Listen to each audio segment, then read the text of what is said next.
lot of this isn't going to make sense to you, and I'm sorry about that. I'm just going to start at the beginning, with the house.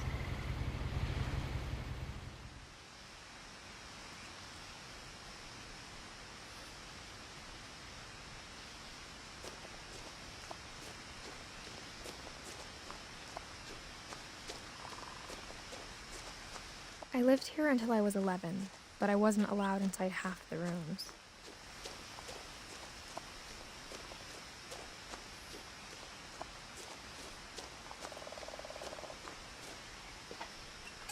Inside the mailbox were bills from 7 years ago, marked urgent, open immediately.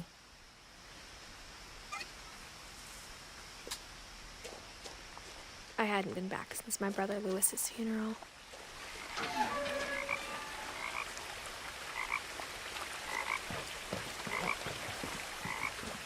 In her will, my mother left me a key, but didn't tell me what it unlocked. Maybe she thought I'd know. Or she thought the mystery would be enough to bring me back.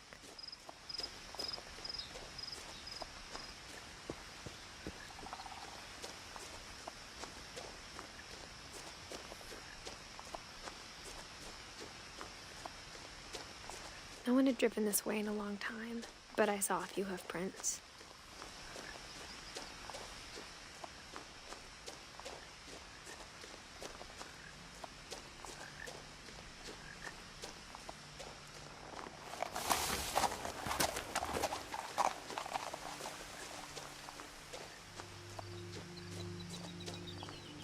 The truth is, even after I inherited the house, I never thought I'd come back to it.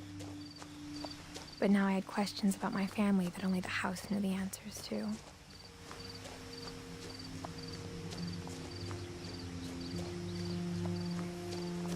The house was exactly like I remembered it, the way I'd been dreaming about it.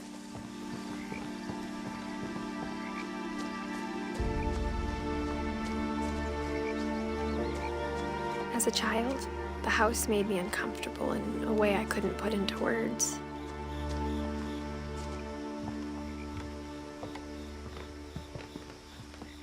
Now, as a 17-year-old, I knew exactly what those words were. I was afraid of the house.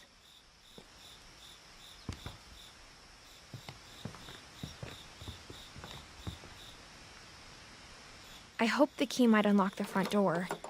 It didn't.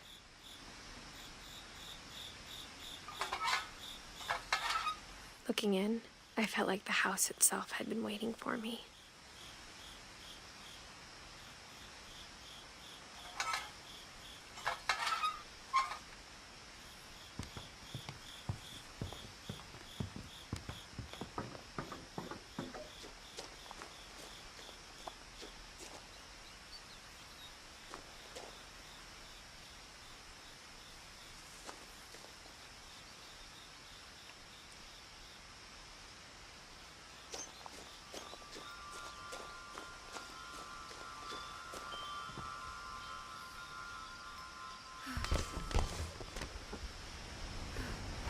Crawling through the doggy door used to be a lot easier when I was 11.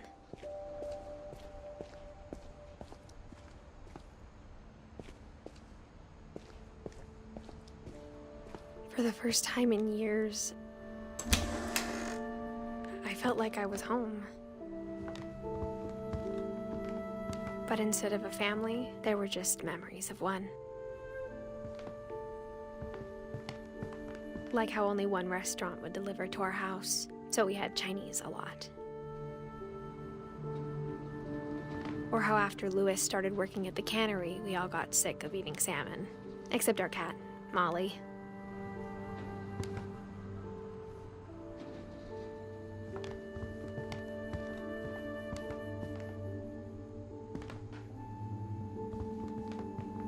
Nothing in the house looked abnormal. There was just too much of it, like a smile with too many teeth.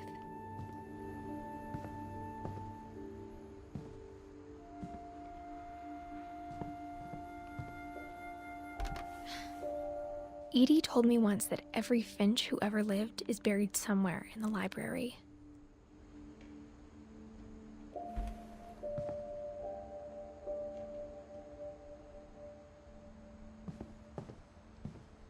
A lot of things got left behind in the whirlwind of that last night.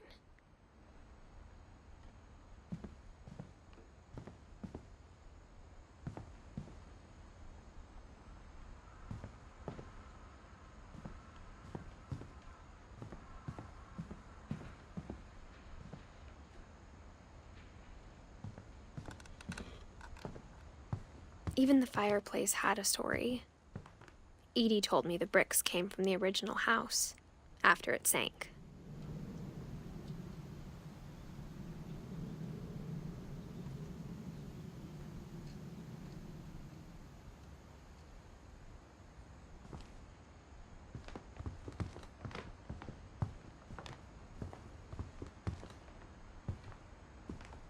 The table was still a wreck from the night we left. It was like a bomb had gone off, killing everyone but sparing the furniture.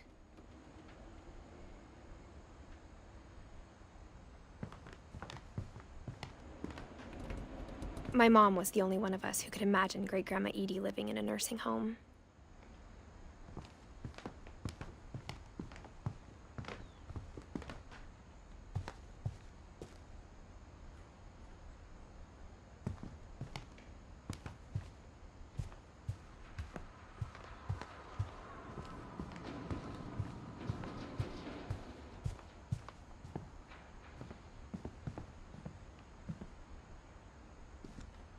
After Milton disappeared, Mom sealed up all the bedrooms. Then Edie retaliated and drilled peepholes.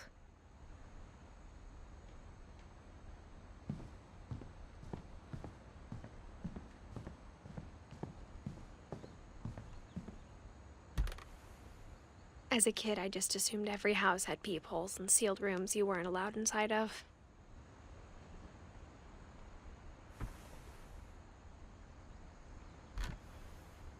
My Grandpa Sam spent 7 years sharing a room with his dead brother, Calvin.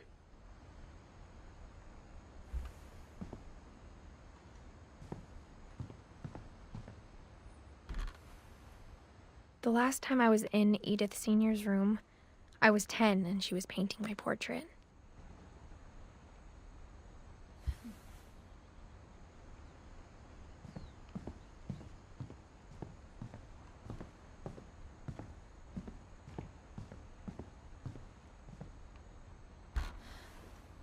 Barbara was a child star for 2 years, until America grew out of it.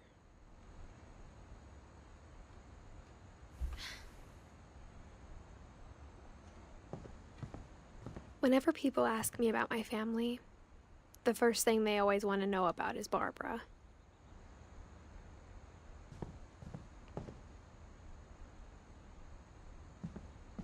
Edie's father, Odin, built the original house.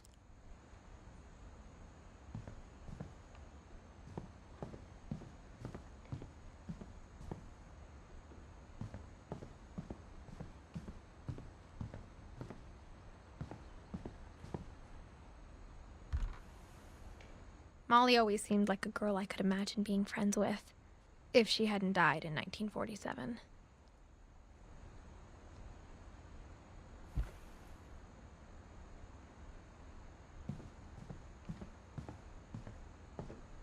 I spent a lot of time playing in Great Uncle Walter's room. I think my mom sometimes regretted not sealing it up.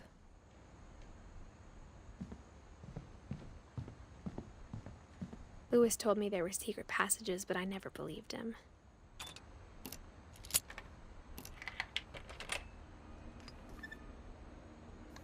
Turns out, my mom was really good at keeping secrets. Now it was time to find out what my mom had been afraid of.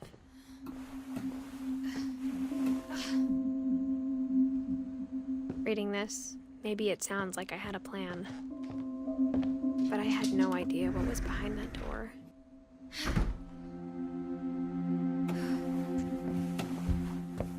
Just like I had no idea where all this was gonna lead.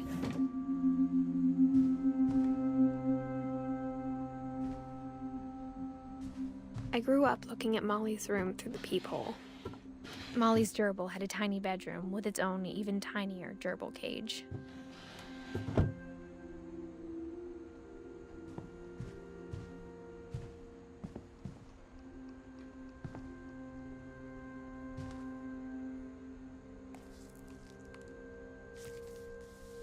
December 13th, 1947. Dear Diary, I'll be gone soon, but I wanted to tell somebody about what's gonna happen. It started when Mom sent me to bed without dinner. I woke up and I was starving, so I looked around for something to eat. The gerbil food was dry, but I didn't mind it.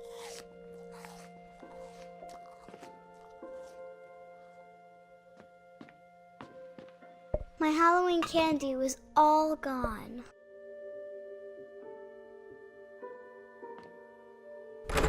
Mom, can I come out now?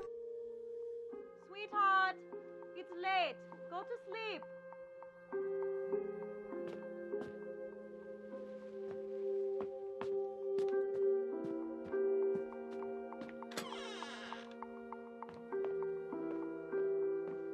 I ate a lot of things that night.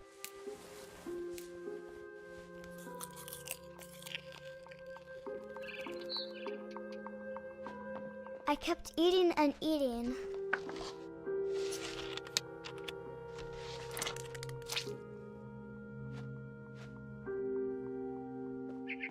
Then I heard chirping outside my window. It was a barn swallow going back to her nest. I reached out for her.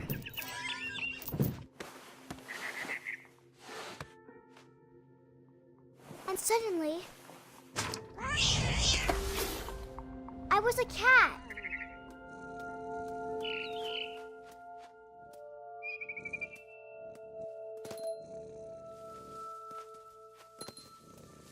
I tried to be quiet, but the bird was really scared.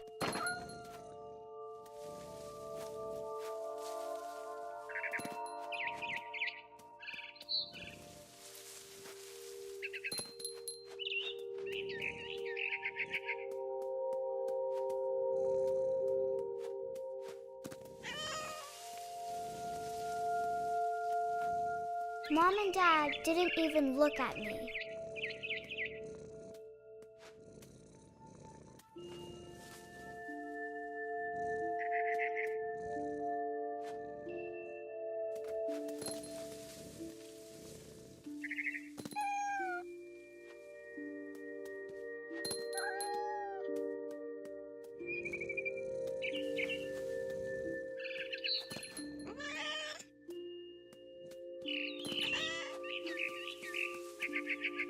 I jumped and I almost got her.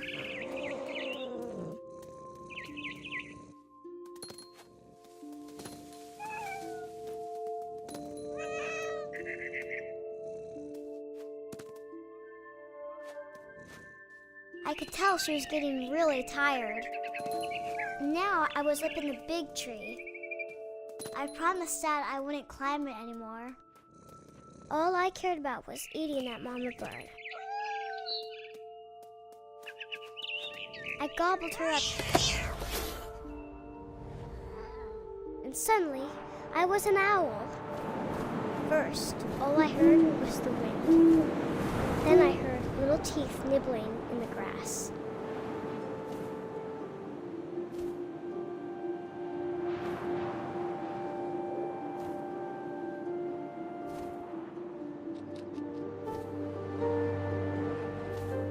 Rabbits.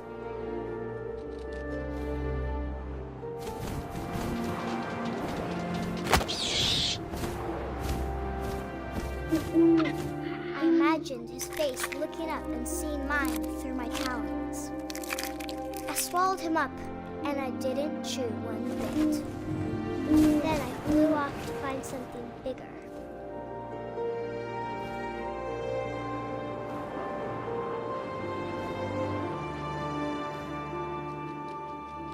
A mama rabbit.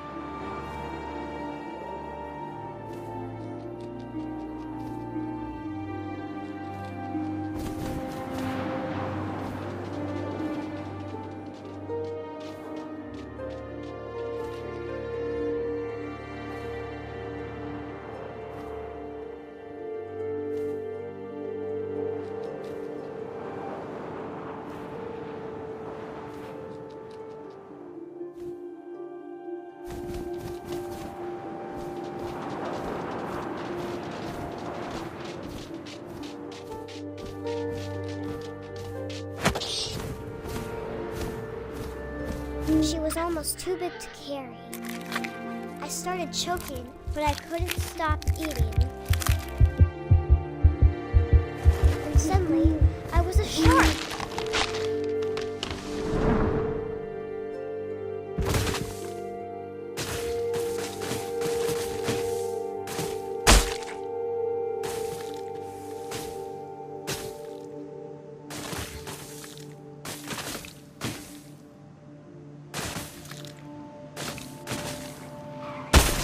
I rolled off a cliff and into the ocean.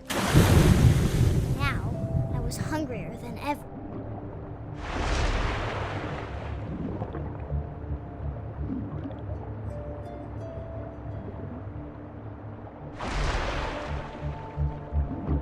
I wanted fat, juicy seals.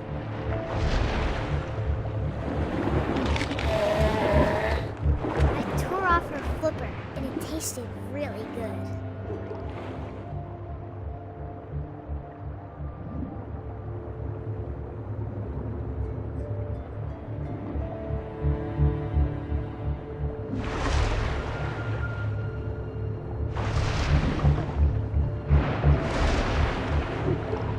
I grabbed on tight. When I was so hungry, I jumped out of the water.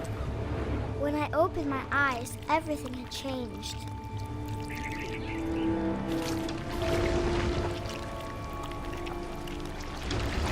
Now I was a monster, and I smelled people everywhere.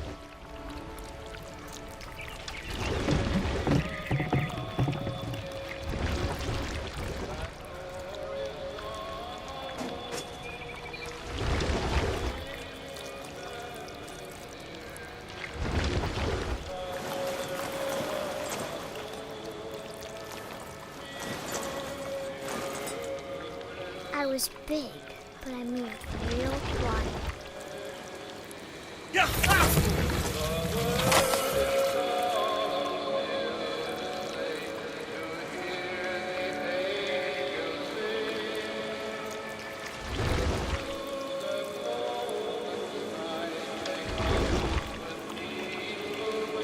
I wanted to stop, but also I didn't.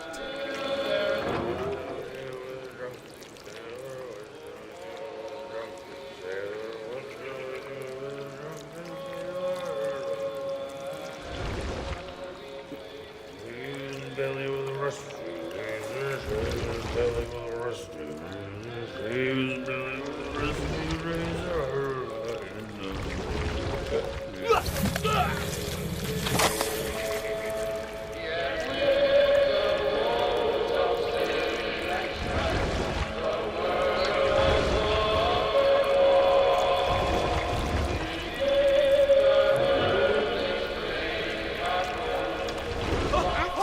Passenger, I was still hungry. And to cross the water, I smelled something new. Something I had to have, so I swam towards it.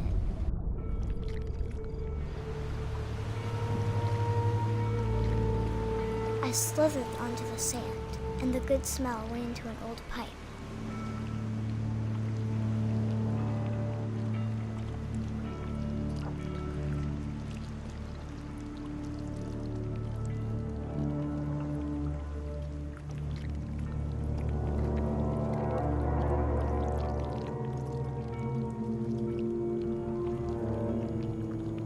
I got closer and closer.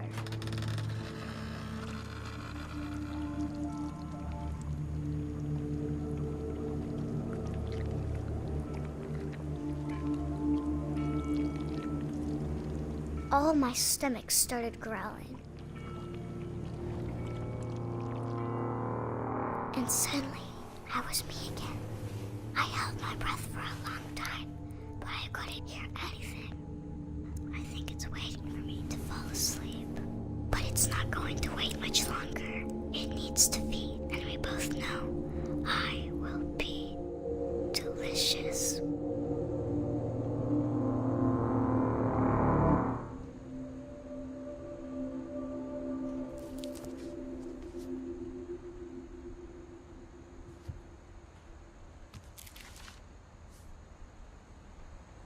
I'm not sure if I believed all of that.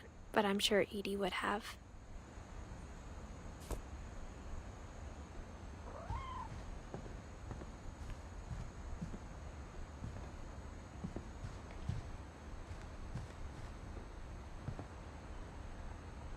I can't describe it, but I felt like some part of Molly was still here.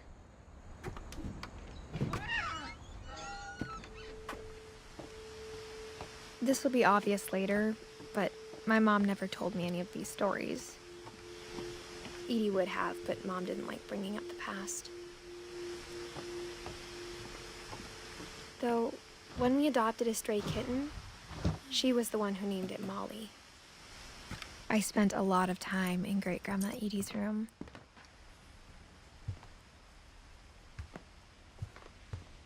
Her room was like a museum. For 500 years, the Finches have been famous throughout Norway for their fortune and misfortune. Odin Finch buries the latest victims of the family curse, his wife Ingeborg and their newborn son, Johan. On January 7th, 1937, he set sail with his family and his house, hoping to leave the curse behind. But 40-foot waves off the coast of Washington send the house and Odin to the bottom of the sea. Odin's daughter Edie, with husband Sven and baby Molly, step ashore on their new home, Orcas Island. Odin Finch is the first to be buried in the new family cemetery. His daughter Edie is already dreaming of a new Finch house.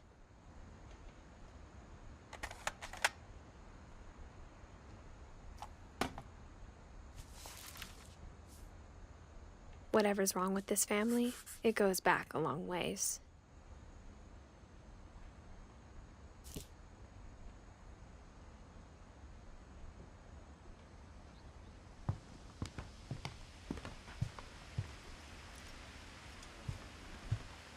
Edie gave a big interview about a mole man living under the Finch house. My mom was furious. When Edie told people Sven was killed by a dragon, she could also have said he was building a dragon-shaped slide that collapsed. She could have, but she didn't. I hadn't thought of myself as Edith Jr. for a long, long time.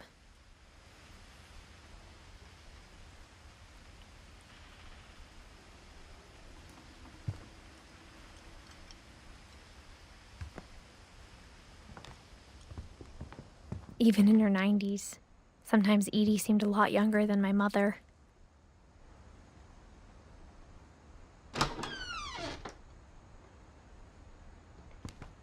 The only trace Grandpa Sam's first wife, Kay, left on the house was the pink bathroom. It was a pretty big trace.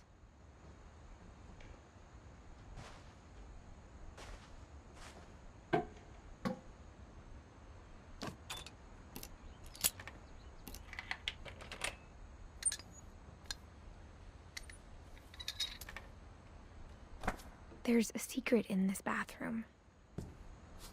It's in the last place you would look. It isn't in the cupboard. It's hidden in this book.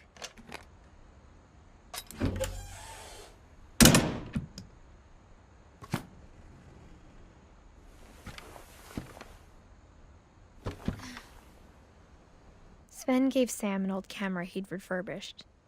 He never put it down.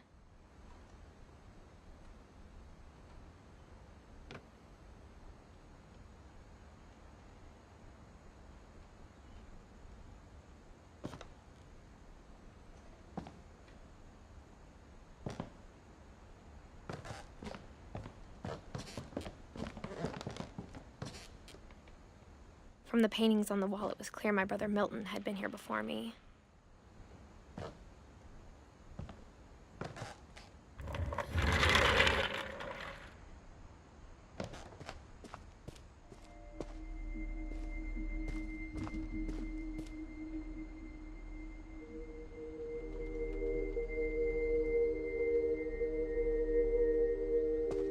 I knew Grandpa Sam had a twin.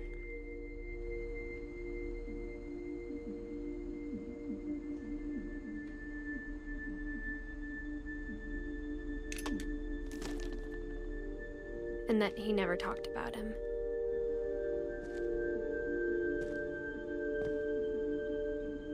I guess my grandpa didn't like history any more than my mom did.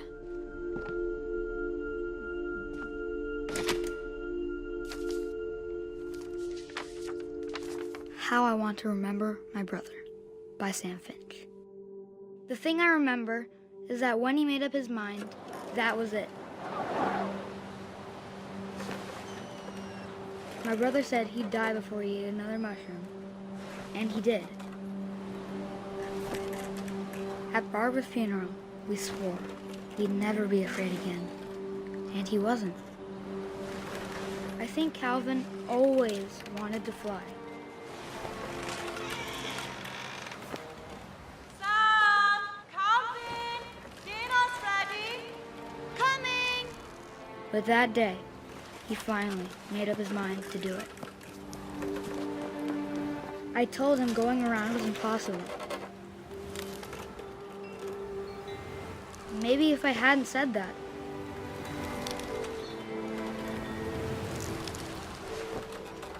Calvin! I'm not gonna tell you again! maybe if the wind hadn't picked up, and maybe he'd still be here. But I doubt it. I think he'd already made up his mind. That's what I want to remember about my brother.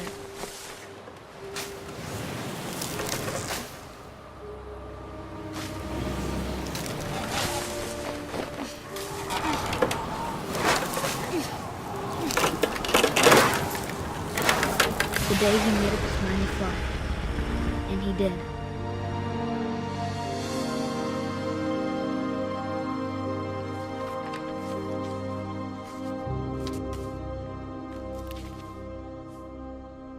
Calvin's story felt strangely familiar. When I was younger, I remember trying to do the exact same thing.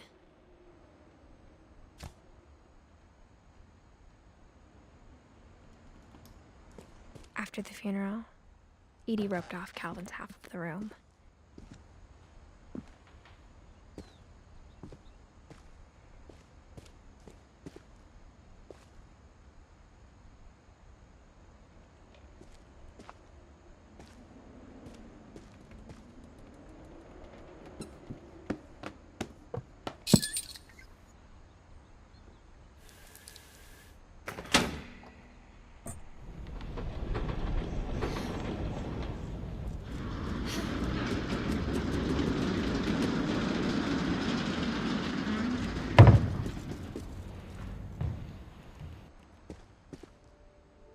The passages were a pretty tight fit.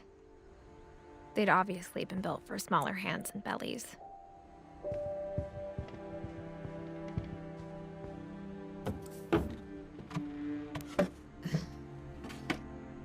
Growing up, I always thought of Barbara as a child star.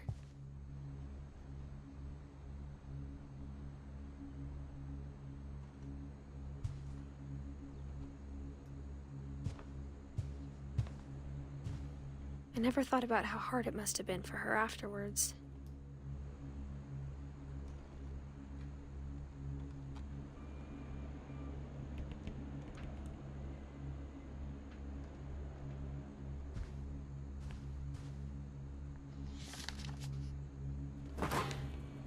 Of all the stories people wrote about Barbara's death, I'm surprised Edie saved this one.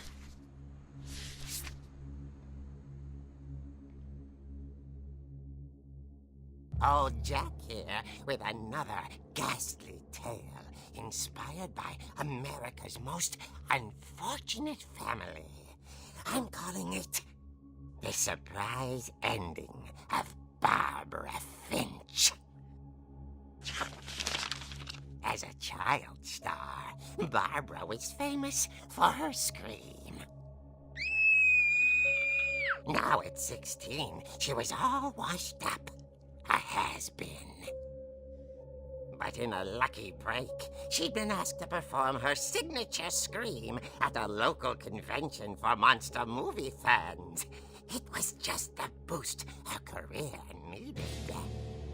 Unfortunately, Her scream hadn't aged well. Getting better. I think you just need the right motivation. Her biggest fan and current boyfriend, Rick, was about to demonstrate when... Now that was a great scream. It was Barbara's father, Sven. He'd slipped into a table saw and had to be rushed to the emergency room. So Barbara got stuck babysitting her youngest brother, Walter. Her convention comeback was cancelled. Okay, I'm hearing frustration, but I'm not hearing terror. What if I tried... A gang of hoodlums in Halloween masks have been terrorizing Orcas Island tonight. Police are urging residents to... That came from the basement.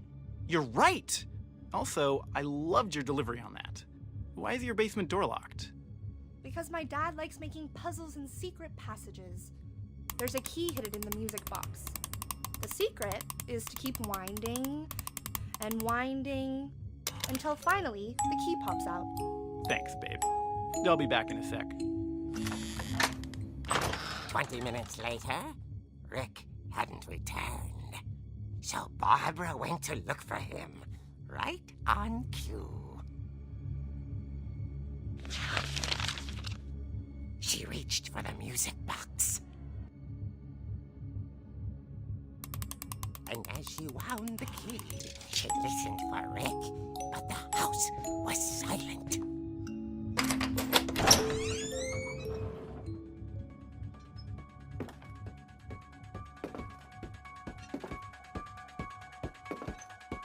She found Rick's crutch and imagined the worst.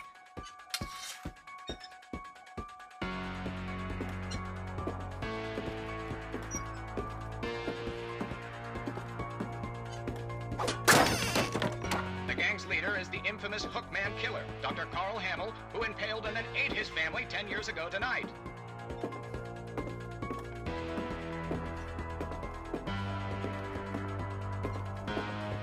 The old fridge rattled and grew still.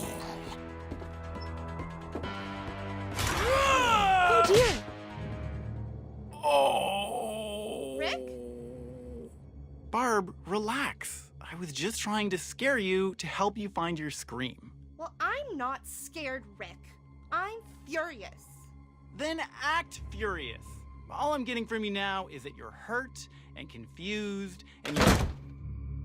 She threw him out, but she kept a little something to remember him by. Barb, have you seen my other crutch? And she was still holding it when she fell asleep watching the late picture show. Hours later... Barbara! Walter, what's going on up there? Ah! Okay, I'm coming up, but if this is a trick, you're dead, Walter.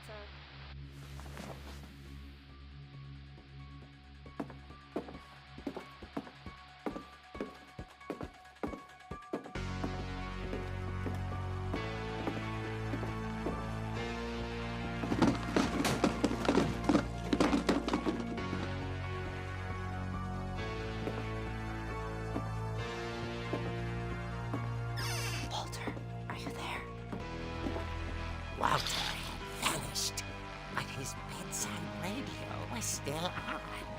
Orcas Island police describe the man as 6 feet tall, with a steel hook for a hand. Residents are urged to lock all doors and windows and notify the police of any suspicious activity.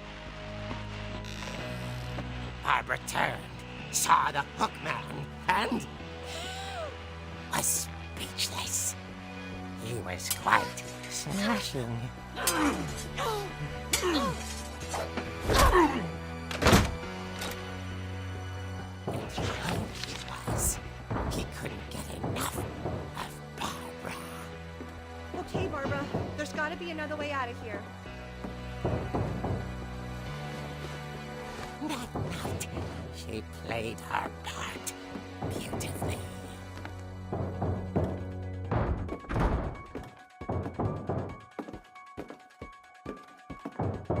Molly's door hadn't been opened in years. The hinges grow.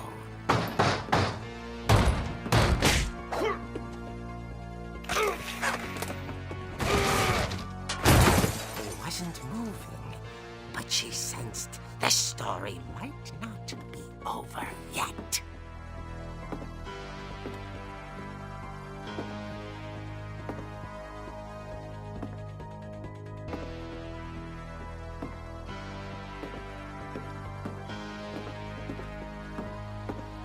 The hookman had vanished. She listened for his breathing, but all she heard was...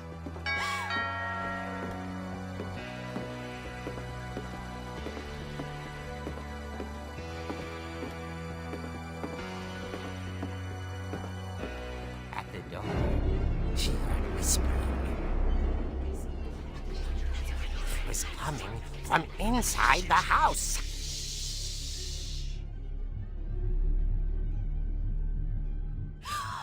Oh dear.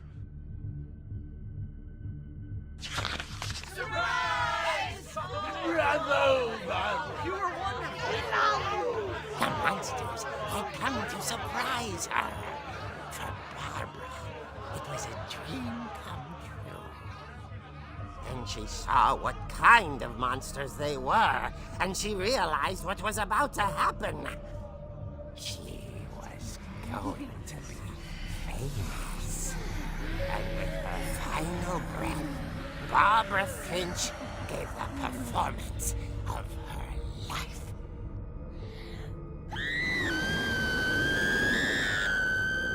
I wasn't there myself, but I hear Barbara was magnificent. Poor girl. She had a taste for stardom. But unfortunately, so did her fans.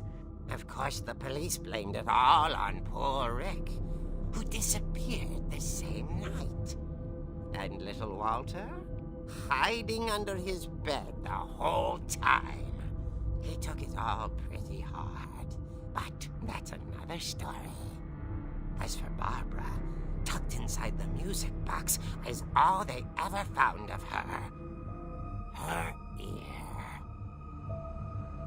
Now that's what I call a real eerie tale.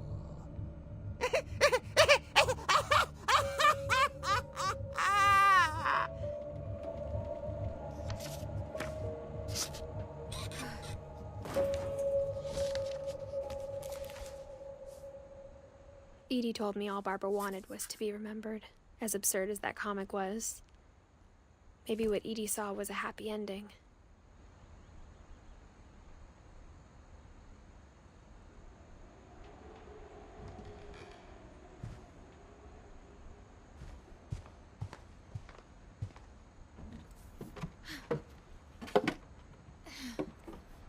I guess now I know why Mom didn't like me playing with the music box.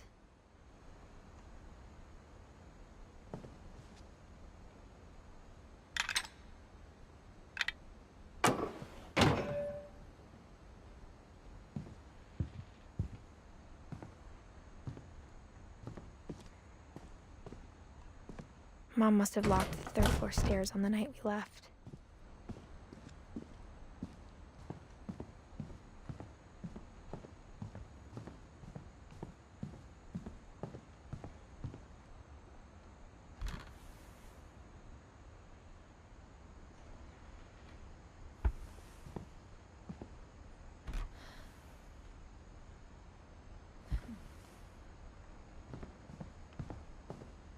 It's funny. All those times I played with the music box and never found the basement key.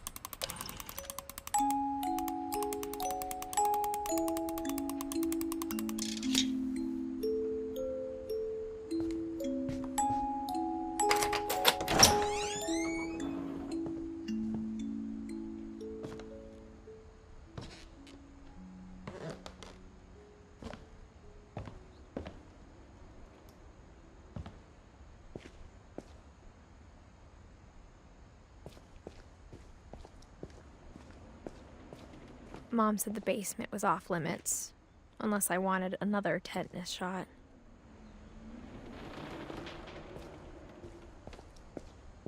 I saw Edie sneak down to the basement once, carrying packages.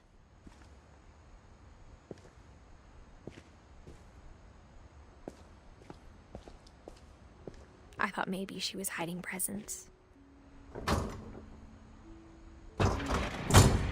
It turned out she was hiding a lot more than that.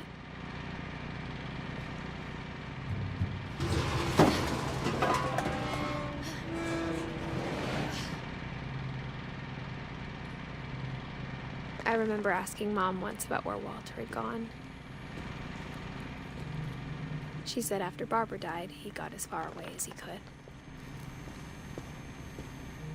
If there's a pattern in all these stories, I think it's that none of us has gotten very far.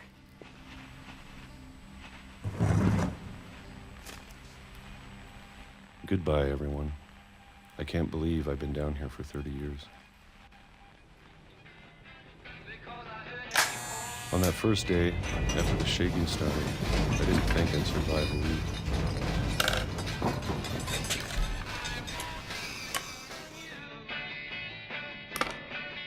But after a few days, I settled into a routine. That's what kept me sane. Having a schedule, living for today. I always expected to be dead tomorrow. But if you wait long enough, you get used to anything.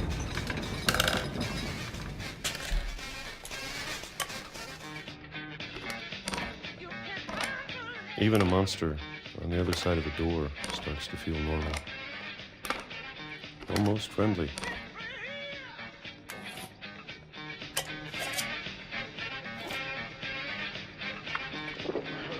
And then one day, everything just stopped. Whatever that thing was, it was gone. Maybe it got tired of waiting. Or maybe I just got tired of being afraid.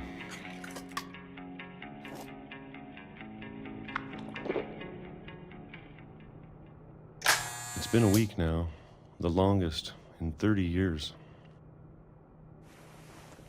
I'm done waiting. I have to leave while I still can.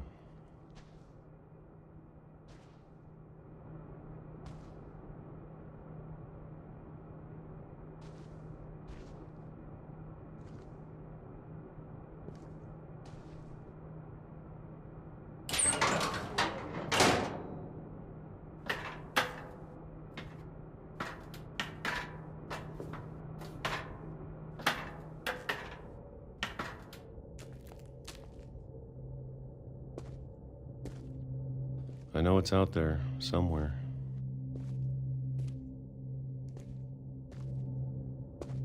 Whatever killed Barbara and Molly and Calvin.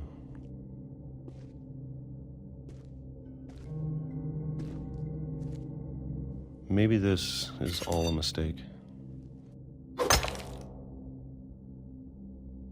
But I need to stop living the same day, even if it kills me.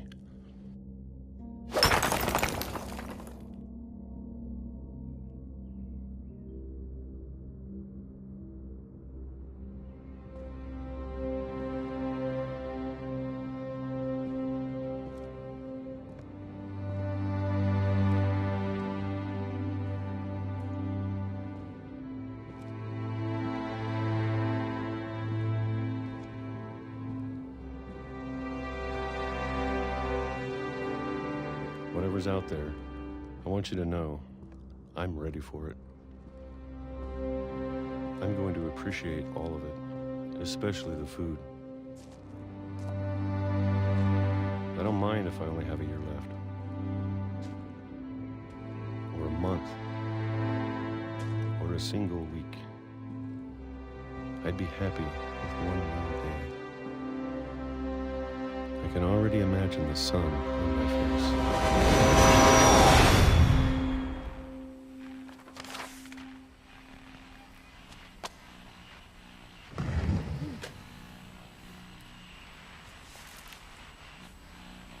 Walter died when I was 6.